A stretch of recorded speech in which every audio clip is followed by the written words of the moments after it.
Welcome student. आज हम class 12 economics का chapter number 3 money and inflation उसके बारे में डिस्कस करेंगे। तो डायरेक्टली हम ये चैप्टर स्टार्ट करते हैं। पहले उसमें आ रहा है मीनिंग ऑफ बार्टर सिस्टम, उसकी डेफिनेशन पहले बताई हुई है। तो बार्टर सिस्टम जो थी वो system of exchange where goods और service are directly exchange for the other goods और service without using medium of exchange such as money. तो यहाँ पे बार्टर सिस्टम में ये बताया गया है कि आपको कोई भी चीज है, आपको सर्विस है तो गुड्स है, आपको चेंज करना है तो आप एक्सचेंज कर सकते हो दूसरे व्यक्ति के साथ, और आपको उसके रिप्लेसमेंट में दूसरी कोई चीज मिलेगी, उसमें आपको मनी कुछ देना पड़ेगा नहीं। नेक्स्ट स्लाइड में आ रहा है लिमिटेशन ऑफ बार्टर सिस्टम। पहले के जमाने में जो इंडिविजुअली पीपल जो रहते थे और लोग विलेज की लाइफ, उसमें उनकी जो रिक्वायरमेंट जो थी बहुत कम थी।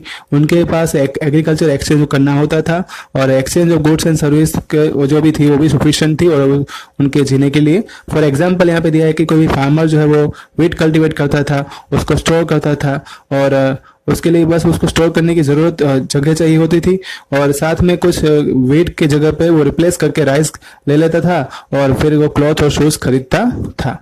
मतलब पहले के जमाने में इंसान की रिक्वायरमेंट कम थी। नेक्स्ट स्लाइड में लिमिटेशन ऑफ बार्टर सिस्टम, इसी of the mutual adjustment of the wants. जैसे जैसे सोशल इकोनॉमिक स्ट्रक्चर बढ़ा वैसे वैसे इंसान की नीड्स भी बढ़ती गई, और इकोनॉमिक स्ट्रक्चर के साथ साथ उसका जो सिंपल लाइफ जो थी वो एक कॉम्प्लिकेटेड लाइफ में उसका कन्वर्जेशन होने लगा।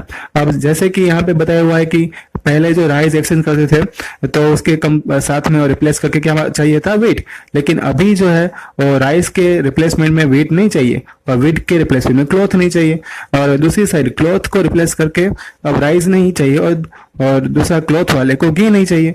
मतलब कि यहाँ पे सबकी रिक्वायरमेंट जो है वो अलग अलग हो चुकी है। मतलब यहाँ पे रिप्लेसमेंट जो बार्टर सिस्टम में होता था वो पॉसिबल होगा नहीं। नेक्स्ट स्लाइड में है डिफिकल्टी इन स्टोरिंग वैल्यू। जब ये प्रॉब्लम बढ़ती गई तब स्टोरिंग वैल्यू भी सामने आई। पहले जो इतनी ज्यादा फार्मर जो है अपनी सफिशिएंट रिक्वायरमेंट जब बन जाती थी तब कुछ ज्यादा नहीं करता था, लेकिन अभी का जो फार्मर है वो ज्यादा ही उसकी सप्लाई जो है ज्यादा रहती है। मतलब कि उनको जैसे प्रोडक्टिविटी बढ़ती है, जैसे कि शूज हो गया, क्लॉथ हो गया, तो साथ साथ में उसकी प्रोड्यूस करने के साथ साथ प्रोडक्शन के साथ साथ उनको स्टोर करने का सरप्लस भी जो है वो बढ़ता है। जैसे कि वीट है उसका प्रोडक्शन बढ़ता है तो साथ साथ में उसका जो स्टोरिंग वैल्यू भी उसको पहले मतलब कि एक्सचेंज वैल्यू जिसको बोला गया यहाँ पे, वो एक्सचेंज वैल्यू भी उसको पहले मेजरमेंट करना पड़ेगा। तो है उसमें problem of measurement of value. जैसे जैसे इंट्रोडक्शन हुआ, डिवीजन हुआ लेबर का, स्पेशलाइजेशन जो हुआ इंडस्ट्री का, उसमें जब भी इकोनॉमी को ड्रिवन करने के लिए मतलब चलाने के लिए गुड्स एंड सर्विस की वैल्यू भी नई नई सामने आने लगी।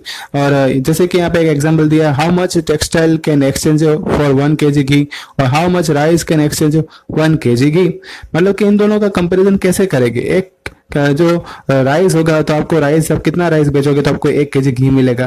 तो ऐसे क्वेश्चन का आंसर अब दे पाना थोड़ा मुश्किल लग रहा था। नेक्स्ट स्लाइड में आ रहा है origin and development of concept of money, evolution of money. तो पहले तो जो प्रोसीजर जो थी एक्सचेंज करने की, और ये जो बात है उसको यूनिवर्सली एक्सेप्ट करने की, मतलब मीडियम जो बनेगा जिसमें हम कोई भी जो वैल्यू को स्टोर भी कर पाएंगे, उस जो बार्टर सिस्टम में नहीं हो पा रहा था, इसलिए फिर एनिमल को ही एक मीडियम ऑफ एक्सचेंज के फॉर्म में इंडिया में कंसिडर किया गया था। एग्रीकल्चर इंडिया में तो मेजर सेक्टर में था, मतलब सब लोग किसानी करते थे और तब ज्यादा क्रॉप का प्रोडक्शन होता था। तो किसान क्या करते थे, जो अपने लिए जितना क्रॉप की जरूरत थी वो रख लेते थे और बाकी का जो क्रॉप जो थे उसको बेच देते थे। बेचने के बाद वो एनिमल को जो है खरीद लेते थे, और जब भी जरूरत होती थी तब फिर से एनिमल को बेच के फिर से वो क्रॉप वापस खरीद लेते थे। इस तरह से ये चलता रहता था। तो हम कह सकते हैं कि हॉर्स का बफेलो जो था वो एक मीडियम ऑफ एक्सचेंज जो है बन गया था, जैसे मनी और ट्रेड अभी चल रहा है। नेक्स्ट स्लाइड में है यहाँ पे जो एनिमल का जो यूज होने लगा था एक कॉमन मीडियम के फॉर्म में ट्रेडिंग मतलब कि बिजनेस करने में, वो थोड़ा लिमिटेशन वाला था, वो थोड़ी उसमें डिफिकल्टी भी थी। एनिमल जो थे वो मॉडर थे, वो बीमार भी पड़ सकते थे, मर भी सकते थे, और उसका दूसरा के स्टोर करना जो था एनिमल का वो एडवाइजेबल नहीं था। इसलिए फिर बाद में मिनरल स्टोर जो था, मिनरल स्टोन, उनका यूज होने लगा एनिमल की जगह पे। और फिर एक इंपीरियलाइजेशन हुआ और कॉइन का यूज होना शुरू हुआ। जैसे इसका जब हम गुड और सर्विस को एक्सचेंज करते थे कोई भी राज्य में, किंगडम मतलब राज्य में, तब यहाँ पे मिनरल स्टोन जो है वो यूज़ होना शुरू हो गए, लेकिन एक उसकी एक लिमिटेशन थी कि वो सोसाइटी में जो यूज़ हो रहे थे वो सोसाइटी की जो हद जो मतलब कि लिमिटेशन जो थी वो थोड़ी बहुत ही छोटी थी। लेकिन जैसे सेंट्रल गवर्नमेंट आ गई तो मनी की वैल्यू जो है वाइडली एक्सेप्टेड हो गई और वो पूरे कंट्री में है एक exchange of goods and service के फॉर्म में जो है वो मीडियम बन चुका था।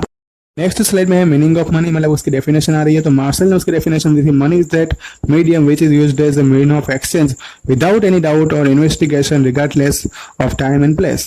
तो मनी ऐसा मीडियम होना चाहिए जिसमें हम कोई भी चीज़ एक्सचेंज कर पाए, जिसमें कोई डाउट नहीं होना चाहिए, तो कोई इन्वेस्टिगेशन नहीं होना चाहिए सिवाय के एक टाइम और प्लेस हो। दूसरा है कि एक रॉबर्टसन ने भी उसकी डिफाइन किया था उसको, तो what is accept universally in exchange of goods और सर्विस। ऐसी कौन सी चीज़ है जो हम गुड्स और सर्विस को एक्सचेंज करने में यूज कर पाए और वो चीज पूरी यूनिवर्सली एक्सेप्टेड हो। तो ये दोनों ही डेफिनेशन मनी की थी। नेक्स्ट स्लाइड में फंक्शन ऑफ मनी। तो पहला उसका फंक्शन था money as the medium of exchange. तो मोस्ट इंपोर्टेंट फंक्शन तो यही था मनी का कि हम उसको कहीं पे भी एक बिजनेस में यूज कर सकते हैं एक्सचेंज के फॉर्म में। ये जो बार्टर सिस्टम में जो लिमिटेशन थी कि जो उसमें डबल कोइंसिडेंस हो रहा था बॉन्ड्स का, कि जब भाई कोई राइस बेचेगा तो उसको घी कितना मिलना चाहिए, घी बेचेगा उसको शूज कितने मिलेंगे।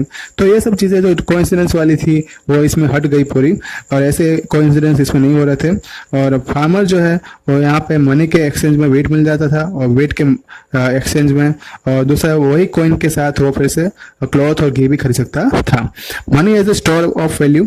एनिमल तो मॉडलर होते हैं और ये लॉन्ग टाइम उसको जो है सेव करना मुश्किल काम था क्योंकि वो भी मर जाते हैं ना। तो साथ में मनी जो है वो एक most successful mean of storage के फॉर्म में काम आ गया, क्योंकि हम उसको स्टोर कर सकते हैं, उसको हम अपनी जो है अलमारी में कहीं पे रख सकते हैं, बैंक में रख सकते हैं। तो इस तरह से एक मनी जो है स्टोरेज वैल्यू भी उसने जो है वो फुलफिल, जो रिक्वायरमेंट जो थी उसने मनी ने फुलफिल कर दी। नेक्स्ट उसका फंक्शन है money as a measure of value. Money play important role as a measure of value. Barter system में जो एक डिफिकल्टी थी कि कोई भी एक चीज़ हम बेचेंगे एक्सचेंज करेंगे तो दूसरी चीज़ कितनी मिलेगी। जैसे कि एक मैं आपको एग्जांपल देता हूँ कि हम 20 केजी जो है वेट हम खरीदते हैं, तो उसको हम बेचेंगे किसी को तो हमें कितना राइस मिलेगा। अगर हम उतना राइस जितना मिलेगा उससे हमें कितना हम कपड़े खरीद पाएंगे। तो उसके आंसर जो थे वो बार्टर सिस्टम में हर जगह पे अलग अलग थे, मतलब कि उसमें हर जगह पे हमें अलग अलग चीज़ें मिलती थी जब हम 20 केजी वेट को बेचते थे तब। तो ये जो प्रॉब्लम जो थी बार्टर सिस्टम में उसको पूरा ही बदल दिया किसने, मनी ने बदल दिया, और मनी जो है कि जो है universally accepted mean of exchange बन गया। तो ये था आपका पार्ट 1। पार्ट 2 जो है जल्दी आएगा, आपको नोटिफाई कर दिया जाएगा। होमवर्क जो है आपको व्हाट्सएप कर दिया जाएगा। कोई भी आपको डाउट होते हैं आप यहाँ पे कमेंट बॉक्स में मुझे लिखकर बता सकते हो। ओके, तो रिवाइज करते रहना। Thank you all.